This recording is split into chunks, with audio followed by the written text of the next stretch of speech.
Hey, welcome to Crosspoint. My name's Vince, and we're so excited to see you today as we continue the teaching series, Spark, Ideas That Ignite. These are new ideas that can create powerful change in our lives, and this summer we'll continue to explore the ideas that can move the needle on things that matter in our lives and our world. And so today we're going to look at how to spark a better story. So if you're tired of the same old story, you're looking to spark a new narrative, maybe even add some fresh hope, you're in the right place today. So we're so glad that you're here. But first, I want to give a special welcome to everyone who's joining us for the first time. We want you to know that Crosspoint is a church you can be a part of no matter where you live or what you believe about God.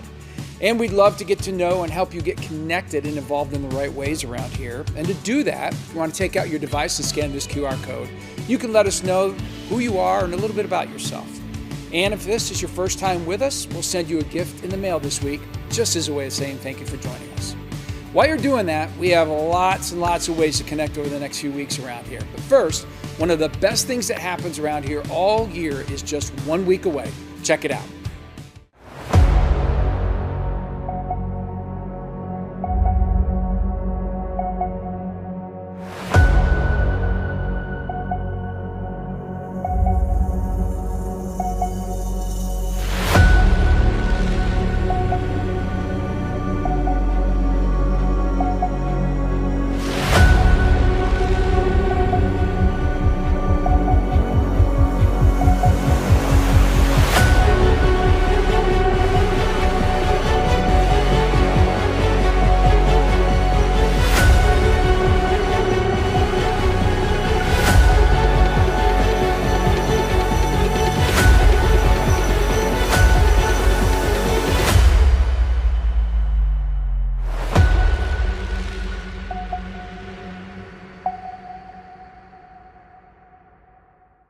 Hey, how cool was that? Next weekend, we're kicking off At the Movies 13. We're going to be taking a look at all the spiritual meaning behind some of the biggest movies of the year on the big screen. And we're starting it all off with the summer box office hit, Superman. But I have to tell you, one of the best parts about this series is the free movie tickets. That's right, you heard me. All the first-time guests and those who bring them are taking home free movie tickets. So invite a friend, a neighbor, a co-worker to join any of our in-person or online services, and they get free movie tickets, and you do too. Now, in addition to kicking off At the Movies, we're also hosting an At the Movies after party next Thursday, which is a great opportunity to invite a friend to join for service and stay for the after party, where we'll have movie snacks and both adult beverages plus a variety of non-alcoholic beverages in the commons. So we hope to see you then. And next Sunday, August 3rd, we want to invite you to join us here at the Crosspoint campus for the back-to-school kickoff party in the parking lot after both the 9 a.m. and 11 a.m. services. We'll have inflatables, games, treats, plus Kona Ice for everyone. It's going to be a blast. Hey, young adults, Monday, August 4th, we're hosting a young adult worship night from 7 to 8:30 right here in the venue at the Crosspoint campus. So whether you're heading off to college, starting a new job, or just trying to figure out this whole adulting thing, we hope you'll join us for a night designed to help you get ready for whatever's next. Plus, for all rising 7th through 12th grade students, CSM, our Crosspoint Student Ministries, is kicking off the school year with an amazing event called The Chase. You're not going to want to miss this. Students will be divided into 2 teams for multi-week team building experiences filled with fun challenges and opportunities to make new friends and encouragement to help you start the year strong. Each week is designed to be an easy entry point for new students, including incoming 7th graders, and it all begins Sunday, August 10th. And last, Carpool Cinema is back Friday, August 15th for a great movie, drive-in movie style with the Disney hit sequel Mufasa, The Lion King. Not only is it free, but it's also a good opportunity to invite someone to join you. You can bring family, the neighbors, even the dog. Hey, come early, get your tailgate on. You can bike, skate, drive, even walk over here, and let's make a night of it. The parking lot opens up at 7:30 and the movie starts at dusk. All right, we've got a great service for you today, as we're going to have the opportunity to hear from Curt in just a moment and what he has to say about writing a better story. But first, to get us headed in that direction, here's the Crosspoint Band with Louis Capaldi's new release, Survive. How long till it feels like the wounds finally started to heal? How long till it feels like I'm more than a spoke in a wheel? Most nights I feel that I'm not enough. I've had my share of Monday mornings when I can't get up. when hope is lost and I come undone. I swear to God I'll survive if it kills me too. I'm gonna get up and try if it's the last thing I do. I've still got something to give, though it hurts sometimes. I'm gonna get up and live until the day that I die. I swear to God I'll survive.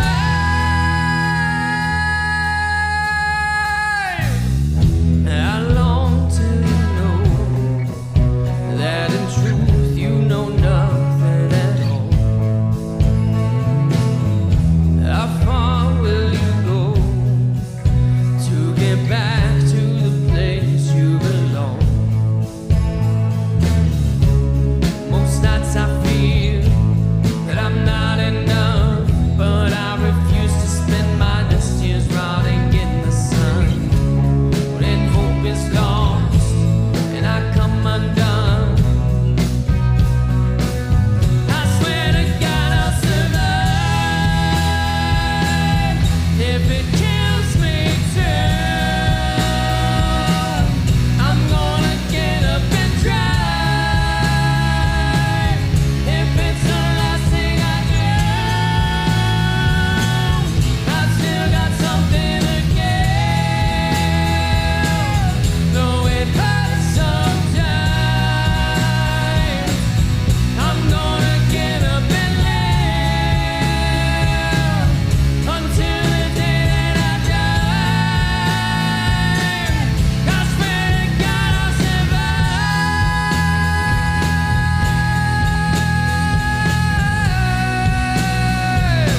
I swear to God I'll survive.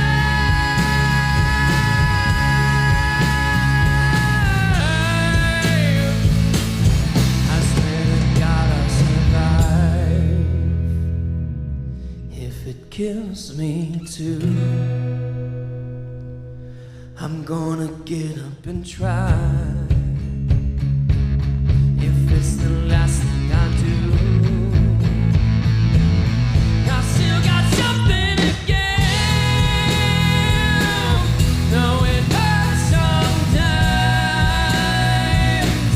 I'm gonna get up and live until the day that I die. I swear to God I'll survive.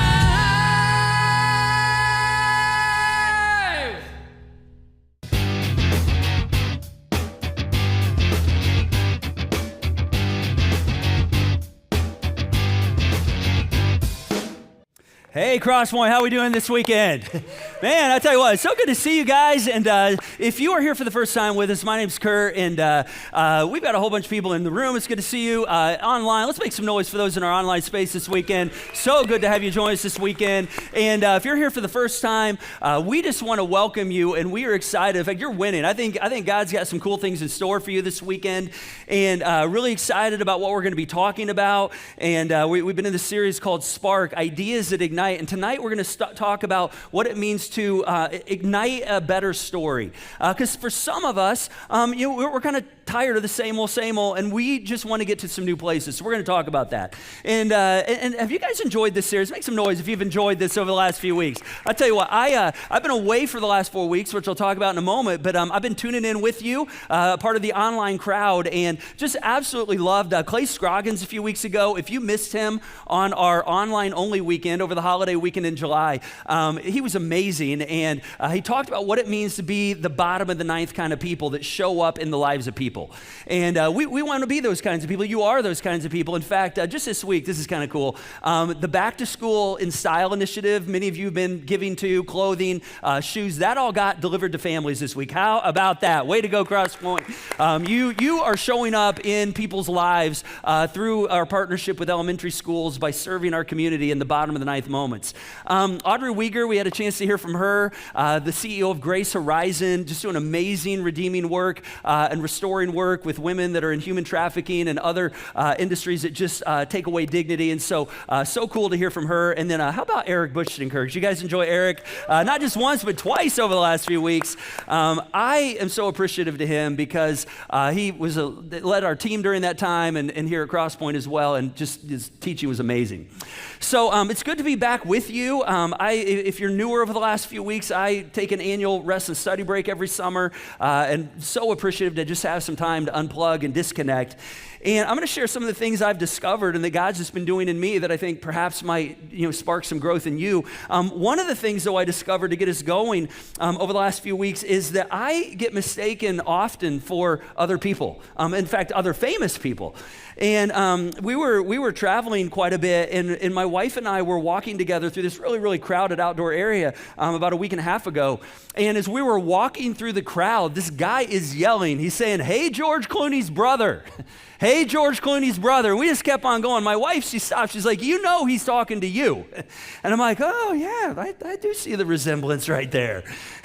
Actually, I think what it was is when I get my hair cut, my gray just sprouts out a lot more. And he's pretty gray. So I think maybe that was the connection there.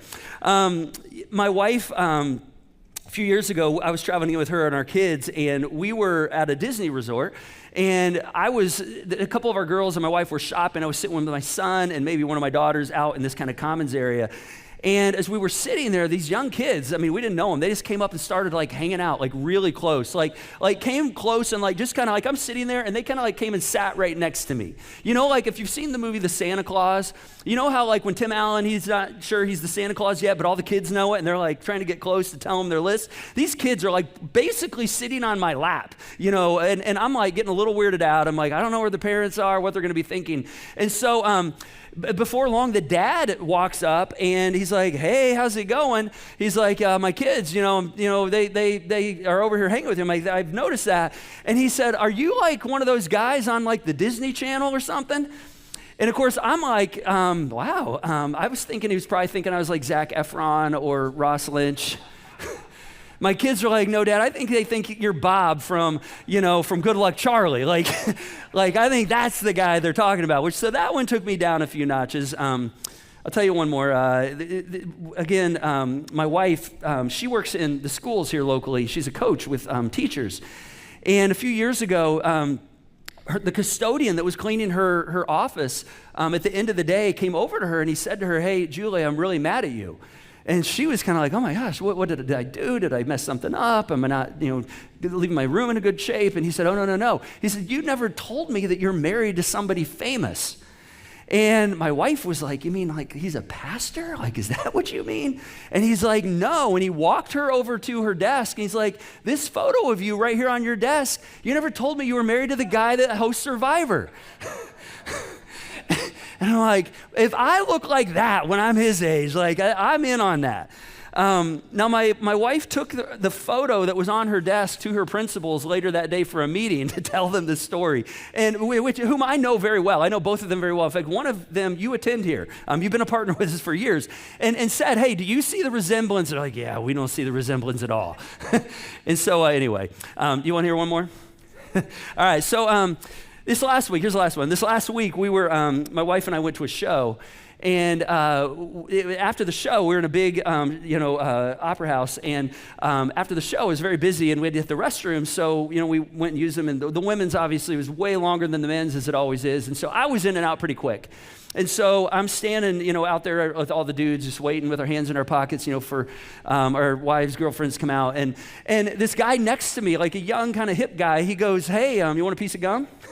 And I didn't know we were doing that, but he offered me a piece of gum, and I just put a mint in my mouth, so I declined. I said, "No, thank you." And then he's like, "Hey, did you enjoy the show?" And I'm like, "Oh, that was a segue. You want to connect." And so I'm like, yeah, the show was amazing. And, I'm like, how about you? And he's like, I've never been to something like this. We had no idea what we were, coming to. And he's like, we live in New Jersey and we've never gone out of New Jersey. And I'm like, my God, you need to see the rest of the world. Anyway, we did some small talk, and then his girlfriend came out and her friend, and they were like, oh, you met a friend. And so we all got acquainted. And then they, asked if I was with my girlfriend or my wife, and I'm like, my wife. And they're like, where are you from? And I said, Indianapolis. And they're like, well, what do you do there? And I said, well, we've had the Pacers, they're pretpretty big. And they're like, Caitlin Clark. I'm like, yeah, Caitlin Clark. And so a little small talk, and eventually he's just like, all right, well, you just don't get caught being like that CEO, at the U2 concert. And I'm like, oh, okay. And I'm like, that was a weird ending to that conversation. So my wife comes out right after that, and I was telling her, and she's like, Curt, he thought you were the CEO at the U2 concert. And I promise you I was not. But here's a picture of us at the show. I was in a similar shirt. And so all that to say, I discovered I get mistaken at times. And it's not always a good thing. But I promise you, that's not me right there. It's good to be back with you. I do believe we have a lot of similarities. I think especially when it comes to our stories. And that's something I want to talk about this weekend. There's moments that come, seasons of life we go through, events we go through, and they really have the potential to define us. And I'm very appreciative for this time off every year, these 4 weeks to just disconnect. And it's not always up and to the right for me. Like there's parts of it, like especially the first week, and this was true this year, it's always a bit difficult because for me to kind of disconnect for 4 weeks from the things I pour my life into and being a part of things and not knowing how things are going, I get in a very vulnerable state. And mental health, becomes a challenge at times, and I question my identity, and I find myself having anxieties and doubts, and it's just a normal process. And I'm not the best, human being to be around for about a week. And then I get very introverted and don't want to be around anybody. And then I kind of emerge out of that. And then it's really a good soul-giving time. And that's really what it's been. And during each of my morning times, I would spend different times reading about different stories in my devotional time. And I read a story about Gideon one morning. I thought, man, I really related to this. And I thought you might connect with it as well. It came from the book of Judges. And I related to this story partly because he'd gone through a number of difficult things, some challenging things in the season he'd been in. And I'd gone through some of those just like many of you probably have. And this was causing him to question God's presence with him. And Gideon himself, he was invited by God basically to help save the Israelite nation. To help save God's people back, thousands of years ago. And yet he felt, very incompetent, and he was one of the smallest tribes. He's like, who am I? Who's God to use me? And so he even questioned, how he could be used when he just seemed to be outsized by so many other leaders and tribes. And so God reminded him in the midst of that story that, hey, Gideon, I called you for my purposes. And there was just something in that moment that just kind of settled with me because sometimes we look at all the factors and the metrics and all the things going on around us and we're like, oh man, we look at things that God's not necessarily looking at. And God in that moment was kind of empowering him forward. And Gideon, he just paused and he thanked God in that moment. And that thanking God, was just kind of a part of his story of experiencing more and more of God's, purpose and power in his life. And so it just caused me to wonder. I feel that way sometimes. And it caused me to wonder how many of us at times, we feel a bit outsized by some of the challenges and the things that are going on around us and in our lives. And it even causes us to interpret certain things and go, okay, God, are you really with me in the midst of this? And so I want to talk a bit about that this weekend. And when we find ourselves in those kind of outsized moments, how do we write a better story out of those moments? How do we in the midst of those moments when things don't go our way or perhaps we fail or things, we're dealing with something we never would have imagined, how do we allow those things to make our story instead of define our story? And let me just say that if you're in the room or tuning in online this weekend and you're not a Christian, or you're not sure you're a Christian, you're unsure of some things, maybe somebody invited you today to join us, or you're just looking for a church right now, or maybe you checked out of faith a number of years ago and you're circling around to see if you can maybe re-engage. First of all, let me just say we're glad you're here. We're glad you're tuning in with us. But the cool thing is all of this we talk about today is completely optional. All right, in fact, all of it's always completely optional, but specifically the stuff we'll talk about, you can choose if you want to do it or not. But I will tell you, if you will do and lean into some of this stuff, I guarantee you are probably going to experience more and more of God's presence in your life. However, if you are a Christian, if you're somebody who calls yourself a Jesus follower, then this is kind of core for us today. All right, meaning as we think about what Jesus has done for us, what we believe about who Jesus is, I mean, my prayer is that might be a part of the thing that helps us, again, write a better story. You know, regardless of what challenges you may be going through or what season you may find yourself in, that God has actually done something amazing for us. In fact, in one of our darkest moments in life, when we needed a Savior, guess what? God sent his Son, before we even got to that moment, his Son Jesus, to actually do that, to fill in that gap for us, to do something on our behalf that we couldn't do for ourselves. And his mercy is unending. His love just like continues to pursue us. And when we begin to just like really realize the realities of that, it changes everything. And it's just that sometimes we need reminders of that. In fact, I want us to take a look at something that King David wrote in the book of Psalms. He said this, he said, go ahead, give God thanks for all the glorious things he has done. Go ahead, worship him. Tell everyone about his wonders. Now, to be honest, there are a lot of verses or instructions in the Bible that sometimes you look at them and you're like, man, this is really hard to live out right here. And sometimes you can even feel like, you know, some of these are like reserved for like super Christians, like those that are really steeped in the faith. The thing I love about this verse right here, it doesn't matter how spiritual you are. It doesn't matter how much you know about the Bible or don't know about the Bible. It doesn't matter how perfect your life or how imperfect your life is. Anyone can give thanks to God for what Jesus has done for us. And if your life's going good right now, if things are going well, you're like, yeah, that's a no-brainer, man. Look at God go. You're like, woo, man, life is good. God is good. I mean, it's easy to do that. But I want to speak for a moment to those of us who perhaps are struggling a bit. Maybe you are dealing with some, you know, an unexpected diagnosis. Or perhaps, you know, you're looking for employment again. Or there's something that just kind of popped up and, you know, with your kids. Or, you know, something that just kind of blew up, you know, in a relationship or in a marriage. Or perhaps, you know, I don't know, something in the news cycles just really has you like feeling weighty. Or maybe just loneliness. I mean, that's a big one in and of itself. And so again, for those of us that are struggling today, when you do what David says, when you give thanks to God for what he has done, especially when you're in the midst of the chaos, all right, that's not gratitude right there. You know what that is? That's a declaration right there. It's like putting a deposit on a better future when you do that. What you're saying is, hey, I remember how God came through the last time. Even though I'm not in that season, I'm not seeing how it's all going to come together right here. Guess what? When I thank God in the tough times and people around you who know your story and they look at you and they go, oh my gosh, you're thanking God in the midst of this thing going on in your life right now? I mean, number one, they're going to think you're crazy.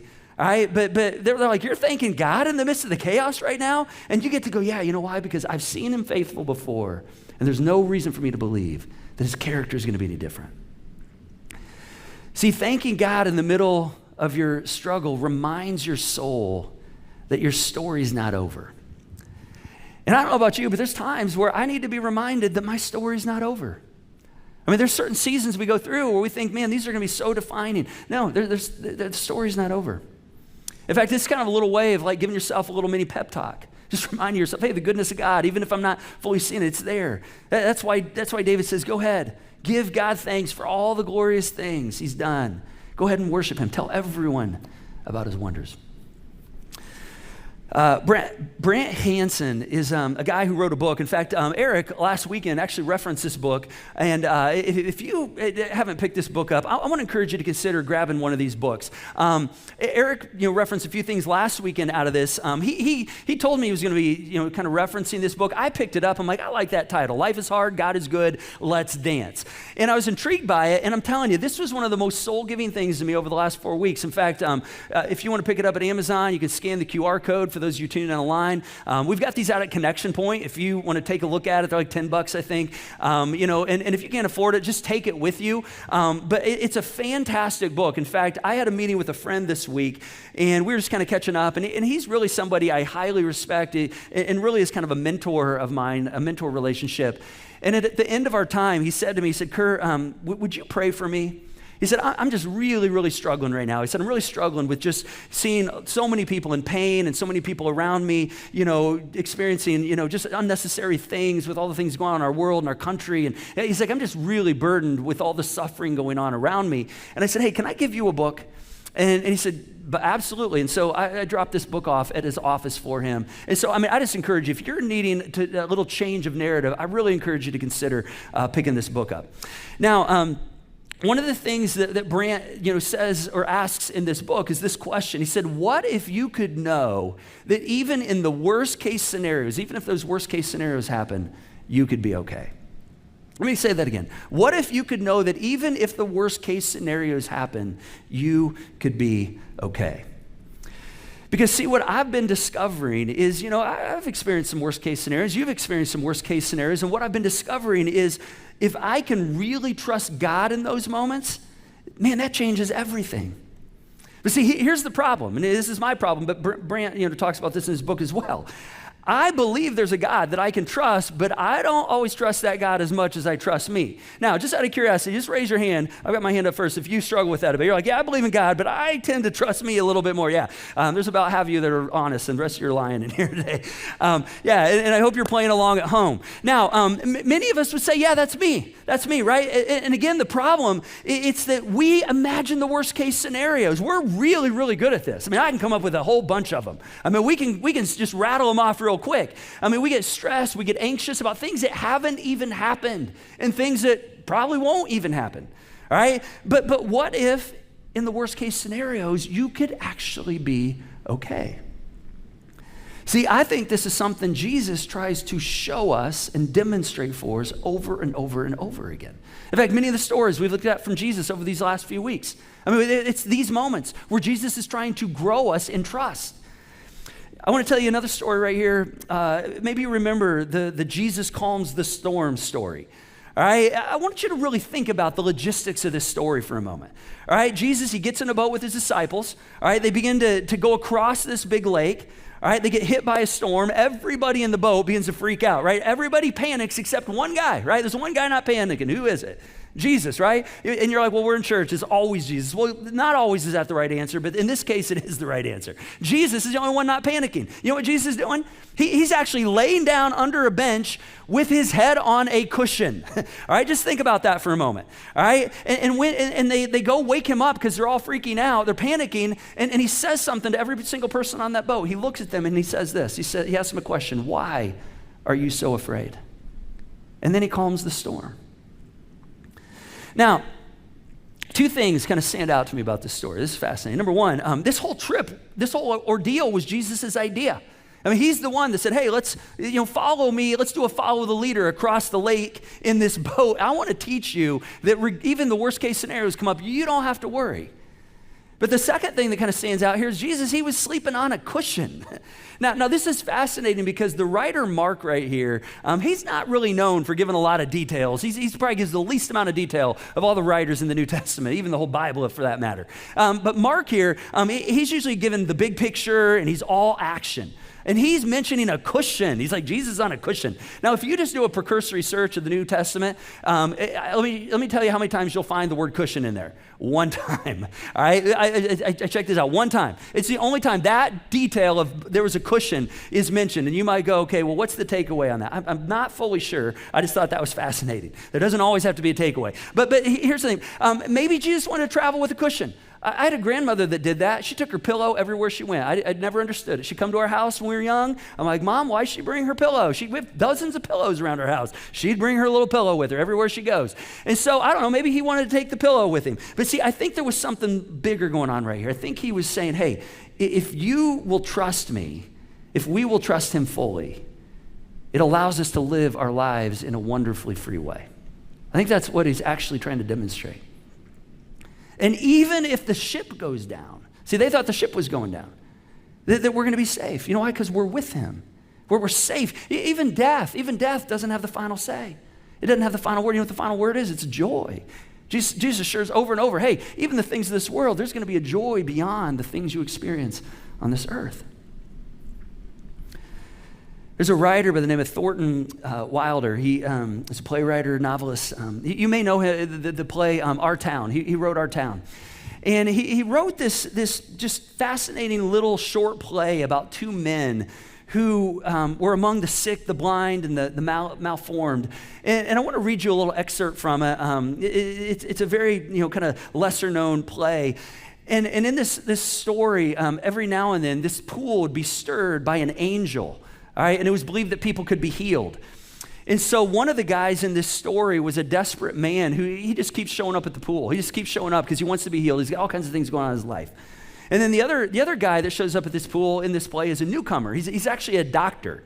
He's the kind of guy that's faithful through his whole life to like help bring healing and health and wholeness to other people, physically. But he was dealing with some stuff, and he wanted this long, standing condition he was dealing with to perhaps be healed. And so they're both standing there, and when the angel, appears next at this pool, the angel offered healing only to the first man. And when the doctor saw this, even though he's a newcomer, he kind of objected to this. He said, whoa, wait a second. He's like, just think what might happen. I mean, I'm somebody who's been bringing life and healing to other people. Just think what I might be able to do in love service, if you could free me of this bondage, this thing that I'm dealing with. And that's when the angel says this right now. I want to read to you from this playwright. He says, without your wound, this is what the angel says to the man, to the doctor, without your wound, where would be your power? Is it your very remorse? It's your very remorse that makes your low voice tremble into the hearts of men. The very angels themselves cannot persuade the wretched and the blundering children on earth, as can one human being broken on the wheels of living. In love service, only the wounded can serve. He says, when things don't always go the way that you hope, it's actually in the midst of that, that's actually what sometimes prepares you and equips you to be served and be used. Now, not all of us are going to fully grasp and understand what that means, but I think it begins to give us a better understanding of something that Paul said in Romans, which is kind of a tension-filled verse where Paul says, hey, we know that in all things, and we go, okay, Paul, well, what kind of things are those? And Paul says, all things. I mean, everything. And you're like, okay, but good things, bad things, things that are expected, not expected. Paul says, hey, we know in all things God works. To which, again, there's some tension in this. We go, okay, wait a second, Paul. In all things? I mean, I just don't understand how something that doesn't seem good or what's desired or desirable, how in the world can you use those things? And Paul says, we just know that in all things, God works for the good of those who love him. Now, this verse is easy to kind of understand when we see good things happening in our lives, but oftentimes those things take time.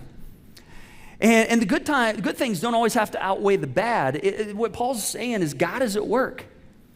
God is at work redeeming things. God is at work untwisting things. God is at work unscrambling things. God is at work putting your story and my story to work. And he puts our wounds to work. That's what he does. It's his MO.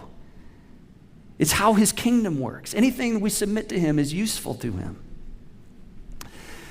When I first began ministry back, 33 years ago, and I'm not talking even in a church. I mean, this was like when I was still in college and I was doing some ministries on the campus where I attended. I remember when I first had a call to be a pastor, I remember just thinking, oh gosh, man, I got to get my life together. I mean, I'd been growing as a Christian, but I'm like, I gotta kind of be this, picture perfect specimen of a human being. I mean, if I'm going to be a pastor, man, I got to set a model for I'm going to be held to a higher standard, and I just got to, I got to get it together. And I quickly discovered three things right away. Number one, I realized that's impossible. All right, it's impossible to have your life all together. Some of you might still be wrestling with that, but let me just assure you, that's not possible. Number two, I realized, man, you will drive yourself crazy trying to achieve something that's unattainable, that's impossible. And then the third thing I began to realize is nobody's looking for a pastor who thinks they have it all together. I just realized that right away. All right, people actually want to see actual human beings. Right? And, early on in my ministry, I was trying to be the cool pastor. I'm like, I want to be the cool pastor that makes God cool and have that cool voice and that cool persona. And, that works for about 5 seconds and then it doesn't matter anymore. As opposed to being the pastor who has a terrible voice or, not a cool persona. And let me tell you, that matters as well, but that only matters for about 5 seconds because people want real, unsmooth humans. Right? We want real. In fact, when we were starting Crosspoint back in 2006 and laying some of the groundwork for this, a friend of mine who was kind of a mentor, he's a church startup pastor, he said to me, he said, Curt, as long as you speak out of your brokenness, you will never run out of things to say. I'm like, wow. I'm like, I don't know how to take that. At first, I was a little offended. I'm like, are you saying I got a lot of brokenness in my life, a lot of rough edges that I need to, and really that's what he was saying. But I always had this fear, like, what if I don't have anything to say when I get up on a stage? He said, hey, as long as you speak out of the places in your life that God's still working out, you will never run out of stuff to say.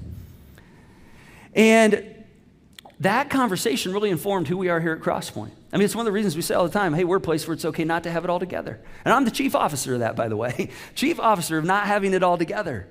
But see, that's what happens when you give up on trying to be impressive. You actually can just be real. And at times it's awkward. And I don't like awkward. I don't know if you like awkward. Most of us don't like awkward. But it's actually in the awkward that we actually get to the new places and we begin living the better story. In fact, I want to give you kind of 3 tips, if you will, from Brant's book, Life's Hard, God's Good, Let's Dance. We give you 3 tips on embracing the awkward because I think these things actually help us get to writing a better story. All right, so he gives us 3 things. So here's what they are. Number 1, he says, say yes to stuff knowing very well that you might look dumb. All right, now, I should have learned this a long time ago. When my daughters come and ask me a certain question, the answer should always be no. And yeah, I keep saying yes. And it makes me look so dumb. And they don't even tell me what I'm doing. They just say, hey, Dad, would you like to make a TikTok video with us? And I should just immediately say, absolutely not, and turn around and walk away. But for some reason, I'm like, well, what do you want to do? They just give me a little snippet, and then and I do some stupid part, and it makes its way into these bigger things. In fact, you guys want to see one? All right, here's one of them right here. Take a look at this. Going down the bayou, going down the bayou, going down the bayou, taking you all the way. We got the whole family. There go Mimi, cousin Boudreaux, oh Grandmama, your light out. We all gonna pull together. I mean, what adult man says yes to that in a public place? You know what? I guess I was just leaning into the awkwardness of saying yes to stuff, knowing very well you might be dumb. It actually helps you get to new places. You know why it does that? Because so many times we take ourselves too seriously. And at the end of the day, you know what that does? Being goofy actually frees us to take the lighter side of life. The second thing he says is this. He says, use the word experiment a lot. All right, one of the ways we get to trying things or maybe getting past things that are holding us up or where we're being stuck, hey, experiment with something. Maybe you're trying something new. Maybe you want to start a book club in your neighborhood. You don't know if anybody wants to come to it. All right, and just say you're going to experiment with it. Say, hey, I'm going to experiment doing a book club. I'm going to see if anybody wants to be a part of this or not. And just invite your friends. If it doesn't work, you can just be like, well, we tried it. It was an experiment. So just experiment a lot. And then the third thing that he says is when you fail, don't just own it, but lean into it. Lean into it. Now, I don't know if you saw this on the social medias recently, but throwing out a pitch at Wrigley Field is like a really, really big deal. And a couple weeks ago, we learned something about Alvin Kamara. I don't know if you saw this or not, but he's a running back for, I think, New Orleans Saints, still for the Saints. One thing we know is he's a really good running back. What we learned is he sucks when he throws. I mean, he's horrible. And if you didn't see this, he tried to throw out the first pitch at Wrigley Field, and it was horrific. Take a look at this right here.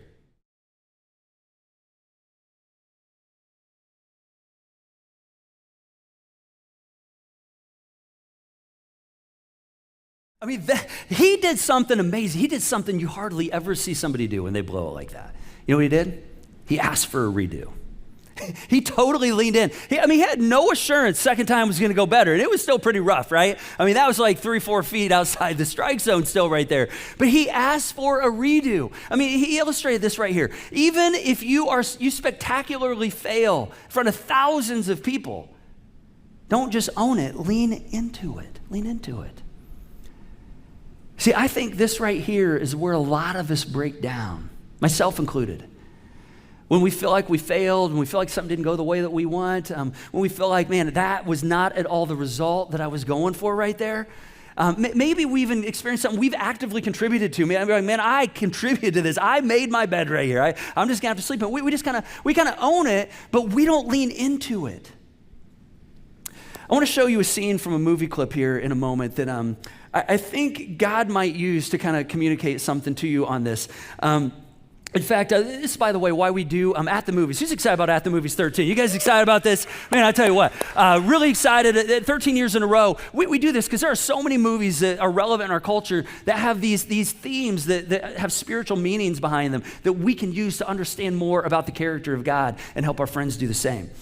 And so I'm going to show you a scene in a moment. Earlier this week, our daughters, my third child is a rising freshman at the university level, and she's getting ready to go to university this fall. And she said recently, I need to grow my movie repertoire. And we watch a lot of movies, but she felt like she needed to see more movies that she hasn't seen. So we've been kind of watching these big iconic movies that she hasn't seen yet.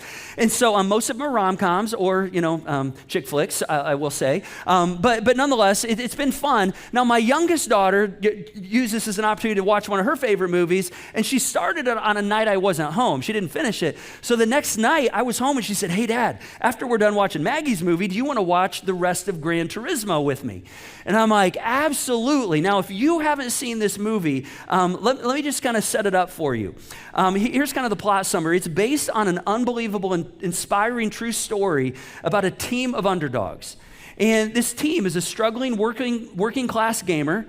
It's a failed former race car driver, and it's an idealistic motorsport executive. And basically, they are risking everything in order to take on the most elite sport in the world. And so this is where Jan, the aspiring driver, he's out on one of his races, and he needs to do really, really well in this race. I mean, he's struggled a bit. He's on the edge of kind of losing his place in the series, and he's having one of his best races until his car literally lifts up at the Fluge Platte corner, and it starts to go airborne and tumbles 3 times before it goes over the barrier, and it actually kills the spectator. And this is based on a true to life story. And Jan is devastated, and rightfully so. I think we all would be. And we see him in the day or two after this where he's reluctant to even consider ever getting in a sports car again. And he feels this ownership. He's like, man, I'm responsible for that spectator's death. Certainly didn't go the way he planned. But Jack, his coach, he experienced something similar when he was in an accident a number of years ago at the 24-hour of Le Mans. And he encourages Jan. He's saying, hey, you got a decision to make right here. And so I want to show you this scene right here because he actually takes him back to the scene of the accident just a day or two later.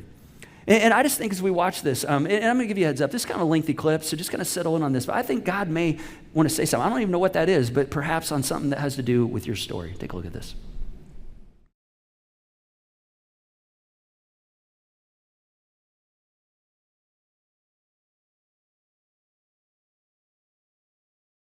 I love that moment where he's like, hey, if you want to walk away, I wouldn't blame you. Most people wouldn't when you've been through something like that.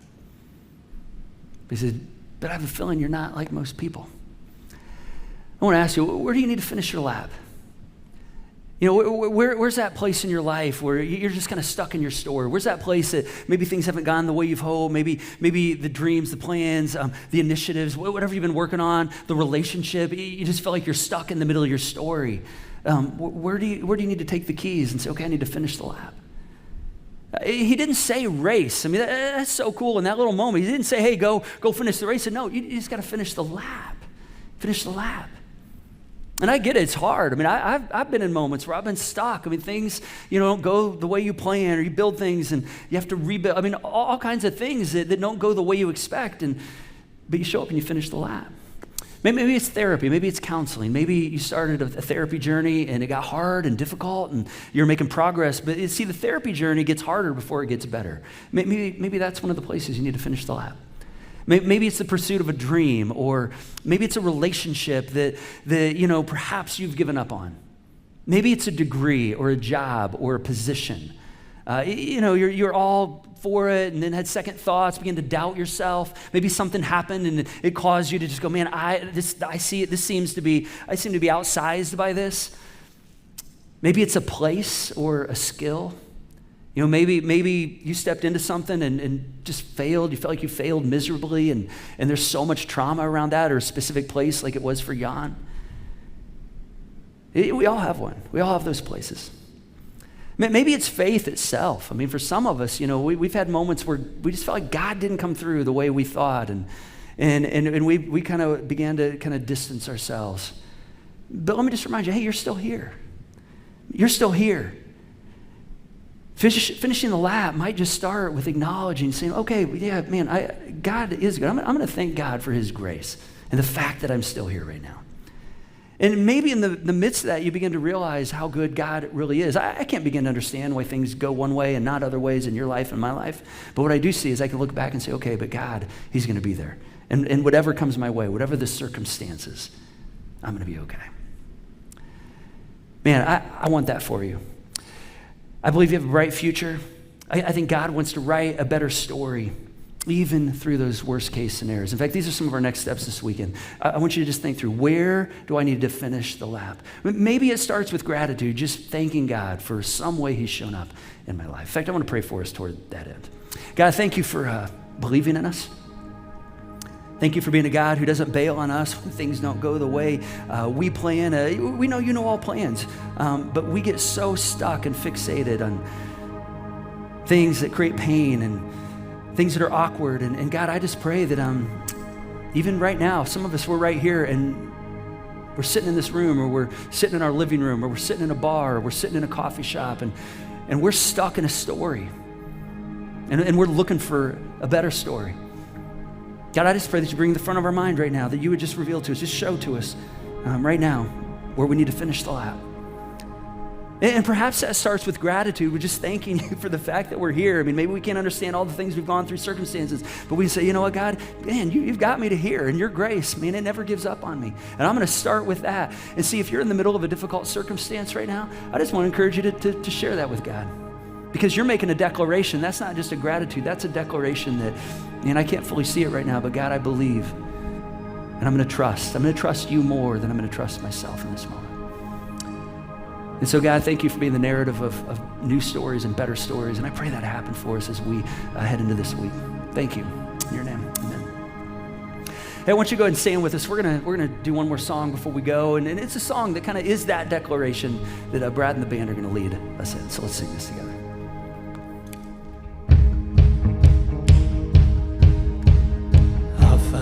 Way to praise you from the bottom of my broken heart, 'cause I think I'd rather strike a match than curse the dark. Yeah, I'll find a way to thank you, though the bitterness is real and hard, 'cause I'd rather take a chance on hope than fall apart. No, I don't think I'm ready to surrender to the dark, no. Even if my daylight never dawns, even if my breakthrough never comes, even if I fight to bring you praise, even if my dreams fall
daylight never dawns. Even if I break through never comes.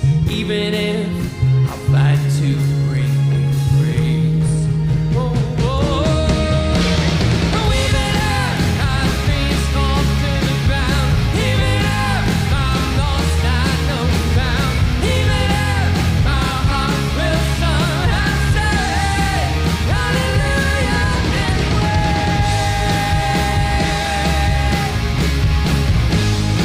Hallelujah anyway.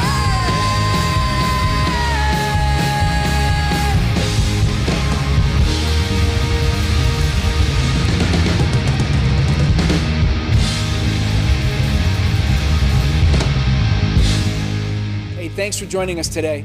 I believe God's got a future for you, and perhaps the next chapter started for you today. We can't wait to see and hear what God continues to write in the story of your life. Before we go, a quick shout out to those of you who are givers. Thank you for all the ways you invest in the lives of people through Crosspoint. None of this happens without your generosity through the Joy Box. Not only does your giving fund things like this online broadcast, but it also helps fuel things like the Back to School in Style clothing drive for students in our community. So if you're not a giver and you'd like to become one, you can donate at this QR code and be part of an amazing group of people that fuel all the goodness that comes out of this place. Last, if you'd like someone to pray with you today, we'd love to do that. All you have to do is text the keyword "need prayer" to 317-834-7373. A member of our prayer team will give you a call this week. Hey, thanks for joining us today. Next week begins at the movies. It's going to be a blast. We can't wait to see you next time.